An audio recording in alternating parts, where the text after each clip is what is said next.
நண்பர்களே, இப்போ நீங்க கேட்கவிருப்பது விக்ரமாதித்த கதையின் 20வது பகுதிய. வேதாளம் கேட்ட 11வது புதிருக்கு இப்போ விக்ரமாதித்தன் என்ன பதில் சொன்னான்னு பார்க்கலாமா? இவ்விதம் கதை கூறி முடித்த வேதாளம், ஓ ராஜனே, 3 தேவியரில் எவள் மிகவும் மென்மைத்தன்மை வாய்ந்தவள் என்று கேட்டது. அதற்கு விக்ரமாதித்த மகாராஜன் பின்வருமாறு பதில் சொன்னான்.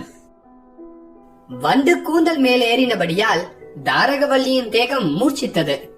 நிலவின் ஒளி மேலே விழுந்ததால் சந்தன குயத்தியின் உடல் கொப்பளித்தது. மேலே படாமல் தொலைவில் எங்கோ கேட்ட உலக்கை சப்தத்தால் கைவிரல் கன்றி போன மிருங்காவதியே அதிக நுட்பமான உடல் வாய்ந்தவள். இந்த விடையை கேட்ட வேதாளம் விக்ரமாதித்தனின் தோலை விட்டு கிளம்பி பழையபடி முருங்க மரத்தில் தொற்றிக் கொண்டது. வேதாளம் கூறிய 12வது கதை, எசகேது மகாராஜன் கதை.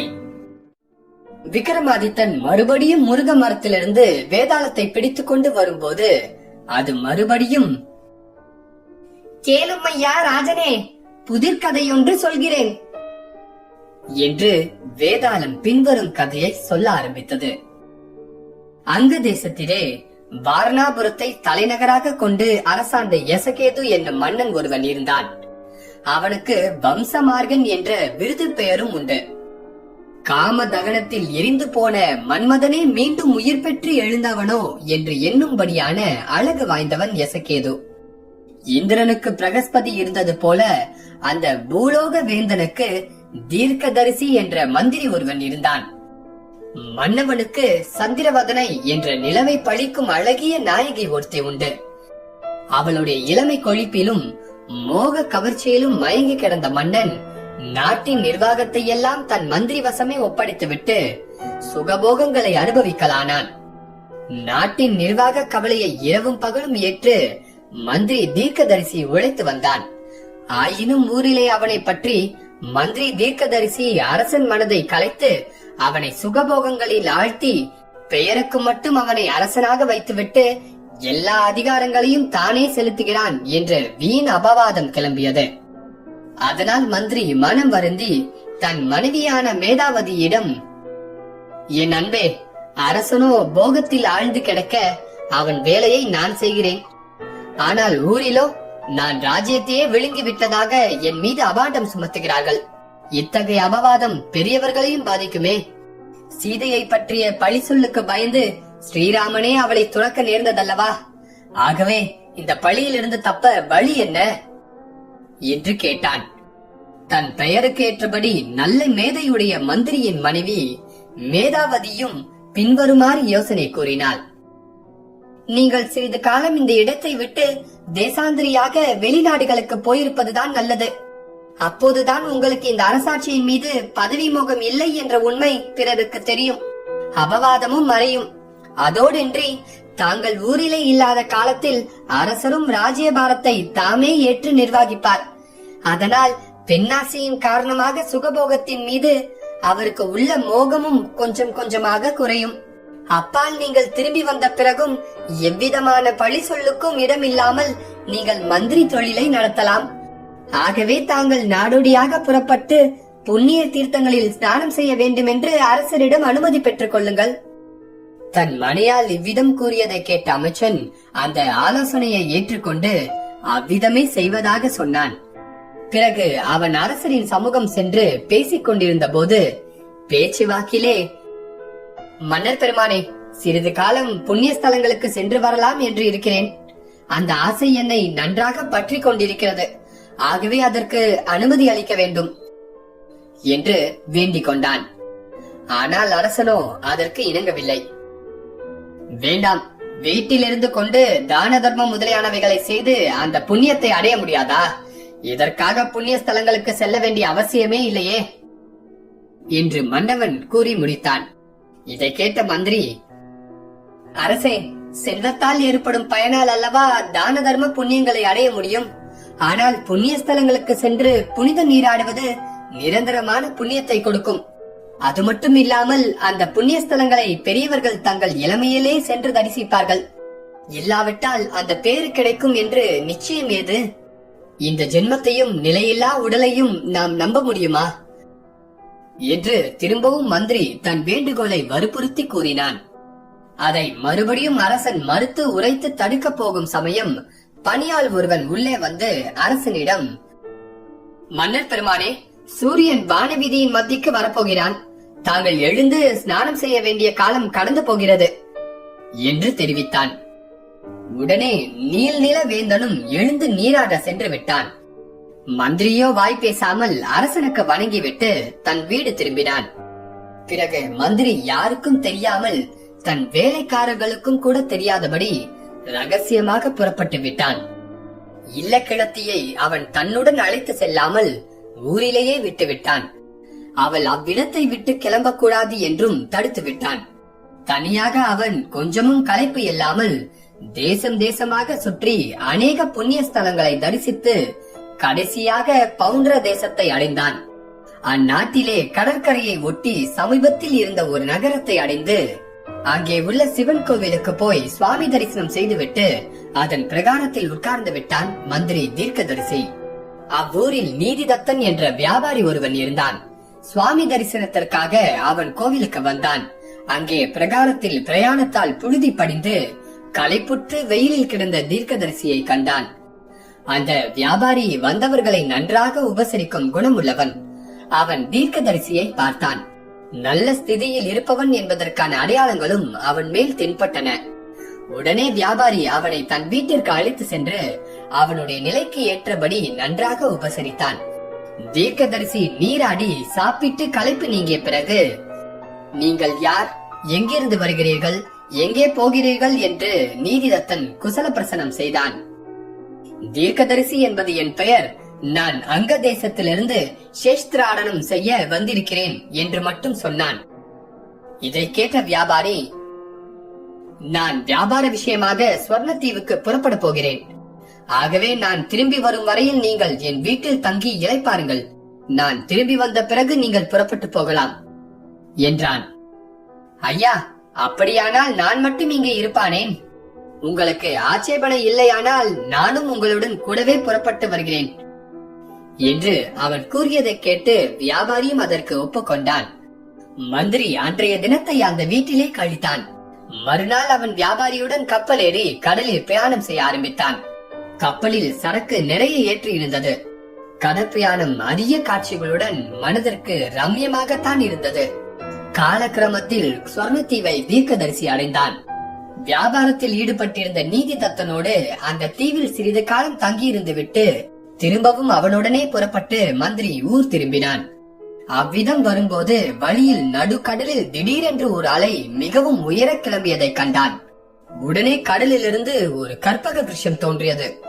அதன் கிளைகள் எல்லாம் பொன்னால் ஆனவை. அதன் பழங்கள் முத்தும் பவளமுமாக நிறைந்திருந்தன. நவரத்தினங்களே அந்த மரத்தின் புஷ்பங்கள். அதன் ஒரு கிளையில் மணி வைத்து இழைத்த ஒரு பஞ்சனை ஒன்றில் அழகான மங்கை ஒருத்தி சாய்ந்து கொண்டிருந்தாள். இதை கண்ட மந்திரி பிரமித்து அந்த அதிசய மோகினி யாராக இருக்க முடியும் என்று நினைத்தான். அதே சமயம் கையில் யாழுடன் விளங்கிய அந்த மங்கை பாடத் தொடங்கினாள். முன்ஜென்மத்தில் எந்த காரியங்களை செய்து விதை விதைத்தானோ அவற்றின் பலனையே மனிதன் இந்த ஜென்மத்தில் அனுபவிக்கிறான். இதில் சந்தேகமே இல்லை. முன்ஜென்மத்தில் நடந்ததன் பலனை பிரம்மாவாலும் மாற்ற முடியாது. மேற்கூறிய கருத்துள்ள பாடலை பாடி முடித்தவுடன் அந்த விசித்திர வனிதை கற்பக விருஷத்துடனும் மஞ்சத்துடனும் கடலில் மறைந்து விட்டாள். இன்றைக்கு நான் ஒரு அதிசயமான காட்சியை கண்டேன். நடுக்கடலிலிருந்து கற்பக விருஷம் கிளம்பும் என்றோ, அதன் மீது தேவலோக பெண் ஒருத்தி அமர்ந்திருப்பாள் என்றோ, அந்த அற்புத காட்சியை தான் காண முடியும் என்றோ எவனும் கனவு கூட கண்டிருக்க முடியாது. ஆம், முன்னொரு காலத்தில் பாரிஜாத விருஷம், லக்ஷ்மி, சந்திரன் ஆகிய அனைத்தும் கடலில் இருந்துதானே தோன்றின. இன்றைக்கும் சமுத்திரம் நவநதிக்கும் இருப்பிடமாகத்தான் இருக்கிறது என்று மந்திரி தீர்க்கதரிசி ஆச்சரியத்துடன் தனக்குத்தானே நினைத்தான். இவ்விதம் அவன் பிரமித்து நிற்பதை கண்ட கப்பலோட்டிகளும் இதரரும், இந்த மாயமோகினி பெண் இதே இடத்தில் இம்மாதிரி எப்போதும் தோன்றி மறைவது வழக்கம். ஆனால் இந்த காட்சி உங்களுக்கு புதிதாக இருக்கிறது என்று தெரிவித்தார்கள். மனித வாடிய வீசாத மகா சமுத்திரத்தின் நடுவே சல்லாப சுந்தரி ஒருத்தி எப்படி தன்னந்தனியாக பாடிக்கொண்டிருக்க முடியும்? அது வெறும் காணல் நீராகவோ மாயையாகவோ தெய்வீகமாகவோ தான் இருக்க முடியும். நாம் அதை காணலாகாது. வாரும் போய்விடலாம் என்று கப்பலோட்டிகளும் நீதித்தனும் மந்திரியை அழைத்துக் கொண்டு போய் விட்டார்கள். ஆயினும் மந்திரியின் பிரமிப்பு நீங்கவில்லை. அவள் மீதுள்ள நினைப்பும் மறையவில்லை. கப்பல் கரையை அடைந்ததும் வியாபாரி கப்பலோட்டிகளுக்கு கை நிறைய பணம் கொடுத்து அவர்களை கழிப்படைய செய்துவிட்டு வியாபார சரக்குகளை கீழே இறக்கினார்கள். மந்திரியும் வியாபாரியுடனே அவனுடைய வீட்டிற்கு சென்றான். வியாபாரி திரும்பி வந்து விட்டதை அறிந்த அவன் குடும்பத்தார் குதூகலம் அடைந்தார்கள். மந்திரியும் அவ்விடம் சிறிது காலம் தங்கிவிட்ட பிறகு நீதித்தனிடம், இதுவரையில் உங்கள் வீட்டில் நான் சௌக்கியமாக இருந்து வந்தேன். இனி நான் என் சொந்த ஊர் திரும்ப விரும்புகிறேன் என்று விடை பெற்றுக் கொண்டு கிளம்பினான். தீர்க்கதரிசி ஊரை விட்டு கிளம்பியது முதல் அவனை தேடி பிடித்து செய்தி கொணர்வதற்காக எசக்கேது மன்னன் ஒற்றர்களை பல இடங்களுக்கு அனுப்பி வைத்திருந்தான். மந்திரி ஊர் திரும்புவதைக் கண்டு அவர்கள் முன்னதாகவே ஓடி வந்து மன்னர் பெருமானிடம் தெரிவித்தார்கள். மந்திரி இல்லாமல் மனவருத்தம் அடைந்திருந்த மன்னர் பெருமானும் மந்திரியை எதிர்கொண்டு வரவேற்று நேராக அரண்மனைக்கு அழைத்து சென்று பலவாறாகவும் உபசரித்தான். நீண்ட காலம் பிரயாணத்தில் உடல் மெலிந்து வாடி வதங்கியிருந்த மந்திரியை பார்த்த அரசன், அமைச்சரே, ராஜ்யபாரத்தை என் தலை மீது சுமத்தி என்னை தவித்து வாடவிட்டு உம் உடலையும் துன்புறுத்திக் கொண்டு நாடோடியாக ஊர் சுற்ற உமக்கு எப்படித்தான் மனம் வந்தது? ஆயினும் விதியின் செயலை யார் அறிவார்? திடீரென்று என்னை விட்டு புண்ணிய ஸ்தலங்களுக்கு போனீரே, எந்த ஊருக்கெல்லாம் சென்றீர்? என்ன அதிசயங்களை எல்லாம் கண்டீர்கள்? அவற்றை சொல்ல வேண்டும் என்று கேட்டான். மந்திரியும் தான் ஸ்வர்ணத்தீவிற்கு போய் வந்தது உள்பட எல்லாவற்றையும் ஒன்றுவிடாமல் மன்னனுக்கு கூறலானான். அதனால் கடலில் தான் கண்ட அதிசய காட்சியையும், நடுக்கடலில் கற்பக விருஷம் கிளம்பியதையும், அதன் கிளையிலே மூவுலகமும் பிரமிக்கத்தக்க வணிகை ஒருத்தி அதில் அமர்ந்திருப்பதையும் மந்திரி சொல்ல நேர்ந்தது. கலாரசிகரான மன்னர் பெருமானே, தங்களின் ராஜஸ்திரீ சந்திரவதனைத்தான் உலகத்திலேயே அதிசய அழகி என்று மதிமயங்கி மணிமுடியின் கடமைகளை மறந்து கிடந்தீர்கள். மதியாலோசனை படித்த மந்திரியையும் மதிமயங்க செய்யும் மங்கையை நான் கண்டேன். மனித ஜாதியின் வாடைப்படாத அந்த கன்னிகையின் முகத்திலே அதிசயமான ஒரு மாய கவர்ச்சி இருக்கிறது. அவள் யாழ் மீட்டி பாடும் சோகத்திலும் கூட அலாதியான ஒரு கவர்ச்சி இருக்கிறது என்று வர்ணித்தான் மந்திரி. இதை கேட்ட மாத்திரத்திலே ஸ்ரீலோகனான மன்னனுக்கு அந்த மங்கையின் மீது மோகம் ஏற்பட்டது. அந்த அற்புதவள்ளி இல்லாமல் தன் வாழ்க்கையும் ராஜ்யமும் வீண் என்றே அவன் எண்ணமிட்டான். ஆகவே அவன் தன் மந்திரியை ஒரு புறமாக அழைத்து சென்று, நான் அந்த அதிசய கன்னிகையை அவசியம் பார்க்க வேண்டும், இல்லாவிட்டால் என் உயிர் தரியாது. ஆகவே விதியை வேண்டிக் கொண்டு நீர் சொன்ன வழியிலே போய் பார்க்கிறேன். நீர் என்னை தடை செய்யக்கூடாது, என்னை தொடர்ந்தும் வரக்கூடாது. நான் மாறுவேடம் பூண்டே போவேன். நான் இல்லாத காலத்தில் இந்த ராஜ்யத்தை நீர்தான் கவனித்து ஆண்டு வர வேண்டும். என் ஆணைக்கு கீழ்ப்படிய மறுக்கலாகாது. இல்லாவிடில் உம் மாளிகையின் வாசற்படியிலே என் உயிர் போய்விடும் என்று தெரிவித்தான். எசக்கேது மன்னன் அவ்விதம் பிடிவாதமாக சொல்லி மந்திரிக்கு சமாதானம் கூறவே இடமளிக்காமல் அவனை வீட்டுக்கு அனுப்பிவிட்டான். மறுநாளே அவன் தன் ராஜ்ய நிர்வாகத்தை மந்திரியிடம் ஒப்படைத்துவிட்டு அன்றே இரவே ஒரு துறவி போல் வேஷம் பூண்டு கிளம்பினான். வழியிலே அவன் குசனாபர் என்ற முனிவரை கண்டு அவரை வணங்கினான். துறவி போலே மாறுவேஷத்தில் இருந்த அரசனை பார்த்த அந்த ஞானி, தைரியமாக செல், லட்சுமி தத்தன் என்னும் வணிகர் தலைவனோடு கப்பல் ஏறி கடற்பிரயாணம் செய்து நீ விரும்பும் அதிசய மங்கையை அடைவாய் என்று ஆசீர்வதித்தார். இது மன்னன் மனதை மகிழ்வித்தது. மறுபடியும் முனிவரை வணங்கிவிட்டு எசக்கேது மன்னன் தன் வழியே சென்றான். பற்பல தேசங்களையும் நதி மலைகளையும் தாண்டி அவன் கடற்கரையை அடைந்தான். அங்கே முனிவர் சொன்னபடியே லட்சுமி தத்தன் என்னும் வணிகர் தலைவனை கண்டான். அவன் சொர்ணத்தீவுக்கு புறப்பட தயாராக இருந்தான். துறவி வேஷம் தரித்திருந்ததாலும் எசக்கேதுவின் உடலிலே ராஜ சின்னங்கள் தோன்றியதைக் கண்டு அவன் வணங்கினான். அவனும் வியாபாரியுடன் கடற்பிரயாணம் செய்ய ஆரம்பித்தான். கப்பல் நடுக்கடலை அடைந்த போது கடல் நீரிலிருந்து பிரம்மாண்டமான கற்பக விருஷம் கிளம்பியது. அதன் மீது அந்த மாய மங்கையும் அமர்ந்திருந்தான். மாறன் கனையால் மன்னன் தாக்குண்டு அந்த அற்புத சுந்தரி தனக்காகவே ஏற்பட்டவள் என்று நினைத்து அவளையே பார்த்து கொண்டு சிறிது நேரம் அசைவற்று நின்றான். பிறகு சமுத்திரத்திற்கு தலைவணங்கி அதை போற்றி புகழ்ந்தான். கடலின் ஆழம் அண்டாது என்பது உண்மைதான். இல்லாவிட்டால் இவ்வளவு அழகான பெண்ணை மறைத்துக் கொண்டு லக்ஷ்மியை காட்டி மகாவிஷ்ணுவை சமுத்திரம் ஏமாற்றி இருக்குமா? மன்னவனுக்காக அந்த மனமோகினியை இத்தனை காலமும் சமுத்திரம் ஒளித்து வைத்திருந்தது போலும். அவளை தனக்கு அளிக்கும்படி மன்னன் மகா சமுத்திரத்தை வேண்டி பிரார்த்தித்தான். இவ்விதம் மன்னவன் வேண்டிக் கொண்டிருந்த போதே விருட்சத்துடன் அந்த மங்கை கடலில் மறைந்து விட்டாள். அதை கண்ட அரசனும் அவளை தொடர்ந்து கடலில் குதித்து விட்டான். எதிர்பாராமல் நிகழ்ந்த இச்சம்பவத்தை கண்ட வியாபாரியான லட்சுமி தத்தன் அரசன் கடலில் மூழ்கி விட்டதாகவே கருதினான். அதனால் வருத்தம் அடைந்த அவன் தன் உயிரையே மாய்த்துக் கொள்ள கிளம்பினான். அப்போது ஒரு அசிரீரி வாக்கு, அவசரப்பட்டு எதையும் செய்யாதே. இவன் கடலில் குதித்தாலும் உயிர் துறக்கவில்லை. துறவி வேடத்தில் வந்திருக்கும் இவன் அங்க தேசத்து அரசனான எசகேது ஆவான். முன் பிறவியில் தம் மனைவியாக இருந்த மாய கன்னிகையை அடைவதற்காகவே இவன் வந்திருக்கிறான். அவளை அடைந்தவுடன் தன் தேசம் திரும்பி விடுவான் என்று தெரிவித்து வணிகர் தலைவனை தேற்றி அனுப்பியது. கடலில் குதித்த எசகேது மன்னன் தன் எதிரே அழகிய நகரம் ஒன்று தோன்றுவதைக் கண்டு பிரமித்தான். முத்துக்களால் அலங்கரிக்கப்பட்ட ஜன்னல்கள், தங்கத்தால் பூசப்பட்ட சுவர், மாணிக்க கற்களால் ஆன தூண்கள் முதலிய கொண்ட அரண்மனைகளை அவன் கண்டான். நவரத்தின படிகள் அமைந்த குளங்களையும் கற்பக விருஷங்கள் படர்ந்த சோலைகளையும் கண்டு அவன் அதிசயத்தில் மூழ்கினான். அரசன் ஒவ்வொரு மாளிகையாக நுழைந்து நுழைந்து பார்த்தான். அந்த மாளிகையில் எல்லா செல்வங்களும் நிறைந்திருந்தன. ஆனால் அவை மனித சஞ்சாரமற்று கிடந்தன. எந்த இடத்திலும் அவன் மனதை கொள்ளை கொண்ட மனமோகினியை காண கிடைக்கவில்லை. இவ்விதம் அவன் தேடி வரும்போது நவமணிகளால் இழைக்கப்பட்ட வானலாவி நிற்கும் அரண்மனை ஒன்றை அடைந்து உள்ளே நுழைந்தான். அங்கே நவரத்ன மஞ்சத்தில் ஒரு மானிட உருவம் காலோடு தலைவரை ஒரு மிருதுவான போர்வையால் போர்த்தி கொண்டு நீட்டியிருப்பதை கண்டான். தான் தேடி வந்த பெண்ணாக இருக்குமோ என்று நினைத்து ஏங்கி அவன் அந்த உருவத்தின் அருகிலே சென்று போர்வையை நீக்கி பார்த்தான். அந்த அற்புத வள்ளிதான் படுத்திருந்தாள்.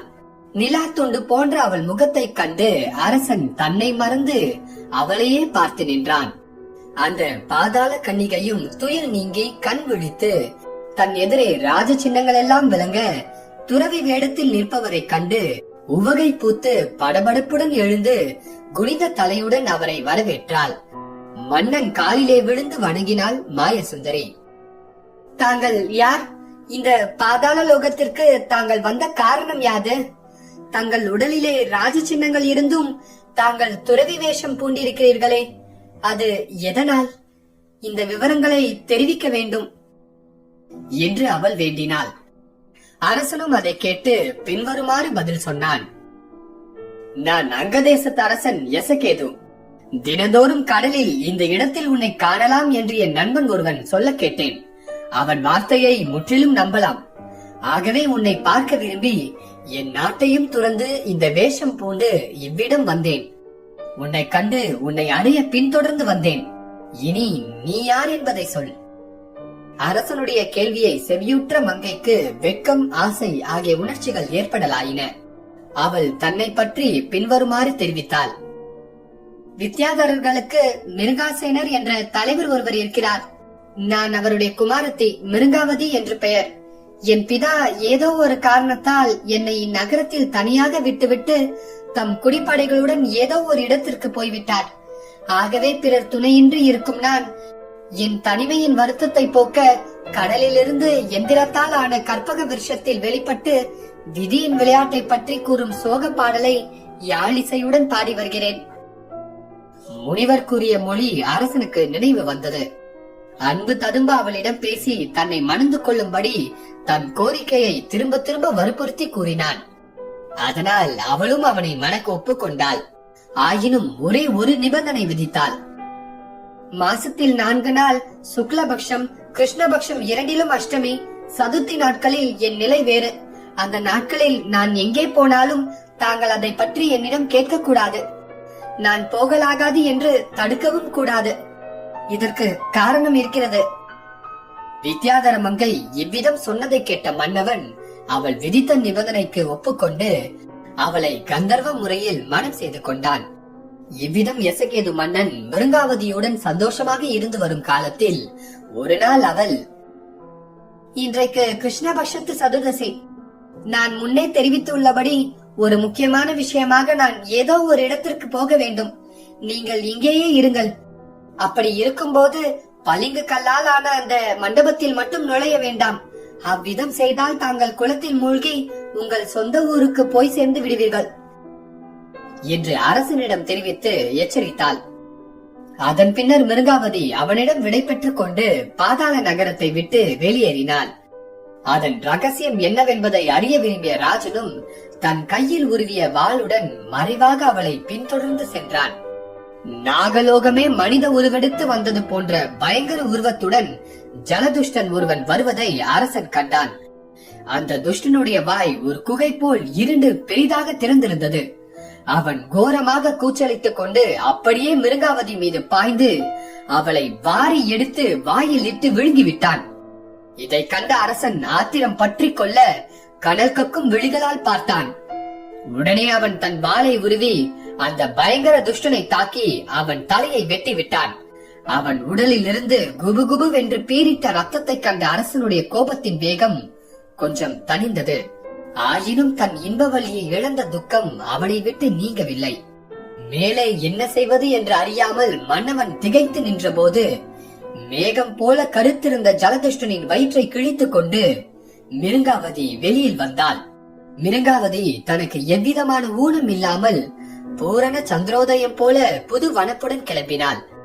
தன் பிரியை எவ்விதம் ஆபத்து நீங்கி வெளிவந்ததும் பார்த்திபன் ஆவலுடன் ஓடி வந்து அவளை கட்டி தழுவி கொண்டான்.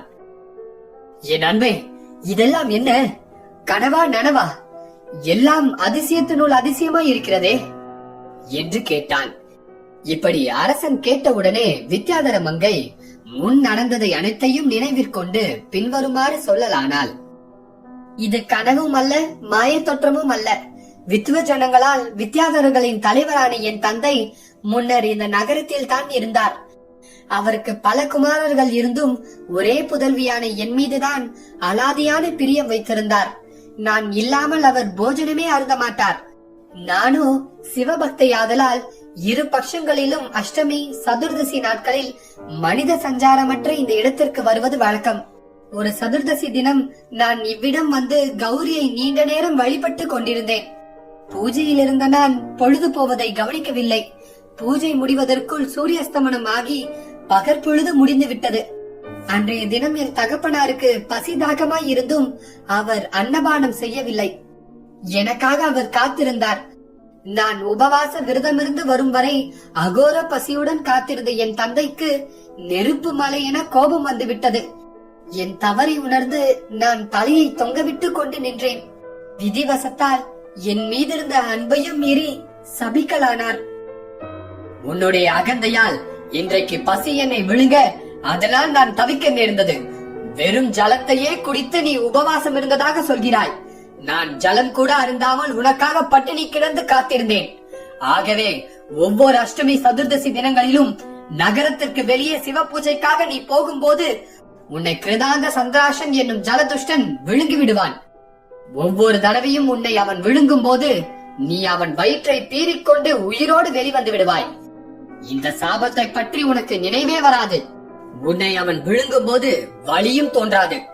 இந்த நகரத்தில் மனித சஞ்சாரமற்று போய் நீ இதிலே தன்னந்தனியாக கிடந்து வாட வேண்டும் என்று என் தந்தை சாபம் கொடுத்தவுடன் நான் அவரை வணங்கி சமாதானப்படுத்த முயன்றேன். அவர் சிறிது யோசித்து விட்டு, அங்கதேச அரசனான எசகேது என்பவன் வந்து உன்னை மணந்து கொள்வான். அப்போது அவன் ஜலதுஷ்டன் உன்னை விழுங்குவதைக் கண்டு அவனை கொன்று விடுவான். ஜலதுஷ்டன் வயிற்றிலிருந்து நீ வெளிப்பட்டதும் உனக்கு சாப விமோசனம் ஏற்படும். சாப விஷயமும் அது நேரிட்ட சம்பவமும் உனக்கு ஞாபகம் வரும். உன் சக்தியை திரும்ப பெறுவாய் என்றார். இவ்விதம் தெரிவித்துவிட்டு அவர் நிஷேதமலை பிரதேசத்திற்கு சென்று விட்டார். நான் மட்டும் தனியாக இந்த அதிசய நகரத்தில் தங்கி சாபத்தில் கலங்கி வந்தேன். இப்போது சாப விமோசனம் உண்டாகிவிட்டதால் நான் திரும்பவும் என் தகப்பனாரை காண வேண்டும். நீங்கள் விரும்பினால் இங்கேயே இருங்கள், இல்லையேல் உங்கள் ஊருக்கு செல்லலாம் என்றாள். அவள் கூறியதை கேட்ட கலைமன்னனுக்கு துக்கம் உண்டாயிற்று. மிருகாவதி, இன்னும் 7 நாட்களுக்கு நீ இங்கேயே தங்கியிரு. இந்த ஒரு வரத்தை மட்டும் நீ எனக்கு கொடு. உன்னை திடீரென்று பிரிந்துவிட என்னால் முடியவில்லை. இவ்விடம் இருக்கும் இந்த 7 நாட்களும் நாம் இன்ப வாழ்வின் உச்சியை பூர்ணமாக அனுபவித்து விடலாம் என்று வேண்டினான். அவளும் அதற்கு இசைந்தாள். அதே போல அவர்கள் தோட்டத்திலும் தடாகத்திலுமாக குதூகலத்துடன் விளையாடி பொழுது போக்கினார்கள். இவ்விதம் 6 நாட்கள் கழிந்தன. 7ஆம் நாள் எசகேது மன்னன் தந்திரமாக மிருங்காவதிக்கு ஆசை காட்டி பூலோகத்திற்கு செல்லும் ரகசிய சுரங்கமுள்ள பளிங்கு மண்டபத்திற்கு அவளை அழைத்து சென்றான். அங்கே அவன் தன் காதலியின் கழுத்தை கட்டிக்கொண்டு அந்த தடாகத்தில் திடீரென மூழ்கினான். அடுத்த கனவே அவன் தன் மோகனாங்கியுடன் தன் நகரத்தின் தோட்டத்தில் உள்ள தடாகத்திலிருந்து வெளிக்கிளம்பினான். மன்னர் பெருமான் தேவ கன்னிகையை போன்ற ஒருத்தியுடன் தடாகத்திலிருந்து கிளம்பியதை கண்ட தோட்டக்காரர்கள் ஆனந்த பரவசம் அடைந்து மந்திரியாரிடம் ஓடி சென்று தெரிவித்தார்கள். மந்திரியும் மக்களும் கூடி அரசனையும் வித்யாகர மங்கையையும் வரவேற்று அரண்மனைக்கு அழைத்து சென்றார்கள். அரசன் தன் நகரத்திற்கு திரும்பி விட்டதையும் அவன் விரும்பி கேட்ட 7 நாள் கெடு தீர்ந்து விட்டதையும் கண்ட வித்யாதர பெண் தன் தந்தையிடம் திரும்பி சென்று விட ஆசை கொண்டாள். ஆனால் அவள் எவ்வளவு தூரம் யோசித்து பார்த்தும் ஆகாயத்தில் பறக்கும் வித்தை அவளுக்கு ஞாபகம் வரவில்லை. பெருந்தனத்தை பறி கொடுத்தவள் போலவே அவள் கவலை கொண்டு நின்றாள். சாப விமோசனமாகியும் உங்கள் மீது கொண்ட ஆசையால் நான் நீண்ட காலம் தங்கிவிட்டேன். அதனால் எங்கள் வித்தை மறந்து விட்டது. நான் தேவலோகம் பறந்து செல்லும் சக்தியை இழந்து விட்டேன் என்று கூறி புலம்பினாள் வித்யாதரி பெண். உடனே எசகேது மன்னன், ஆஹா, இப்போது நான் அதிசய கன்னிகையை நிரந்தரமாக அடைந்து விட்டேன் என்று கூறி அளவில்லாத மோக பரவசம் கொண்டான். அந்த அற்புத வழியுடன் கொஞ்சி குழாவி இருந்து வருவதற்கு வானத்தை தொடும் நிலா உப்பரிகையுடன் புதிய அந்தபுரம் ஒன்றையே நிர்மாணிக்க சொன்னான் மன்னன். இதை கண்ட மந்திரி தீர்க்கதரிசி வீடு திரும்பி இரவு படுக்கையில் படுத்திருக்கையில் திடீரென்று மனம் உடைந்து இறந்து விட்டான். அவன் இறந்த செய்தியை கேட்டு மிக்க வருத்தமடைந்த எசகேது ராஜன் சிறிது காலம் துக்கம் கொண்டாடிவிட்டு அப்பால் வித்யாதரியான மிருங்காவதியுடன் நீண்ட காலம் ராஜ்யபாரத்தை சுமந்து வந்தான். இவ்விதம் கதை சொல்லி முடித்த வேதாளம் விக்ரமாதித்தனை நோக்கி, ஓ ராஜனே, தன் மன்னர் பெருமான் வெற்றி கொண்டு திரும்பி வந்திருக்கும் போது மந்திரி திடீரென மனமுடைந்து இறந்து போவானேன்? அந்த வித்யாதரி பெண்ணை தானே அடைய முடியவில்லையே என்ற வருத்தமா, அல்லது ராஜ்யத்தை கைப்பற்ற வேண்டும் என்கிற எண்ணம் இனி பலிக்காது என்ற ஏமாற்றமா? எதனால் மந்திரி மாண்டு போனான் என்று கேட்டது. நண்பர்களே, கதை ரொம்ப சுவாரஸ்யமா இருந்ததுல. இப்போ பதில சொல்லுங்க. வேதாளம் கேட்டபடி மந்திரி திடீர்னு இறந்து போக காரணம் என்ன? வித்யாதரி பெண்ண தான் அடைய முடியலனா, இல்ல ராஜ்யத்தை கைப்பற்ற முடியலனா? பதில் தெரிஞ்சா சொல்லுங்க. விக்ரமாதித்தனோட பதில நான் அடுத்த பாகத்துல சொல்றேன்.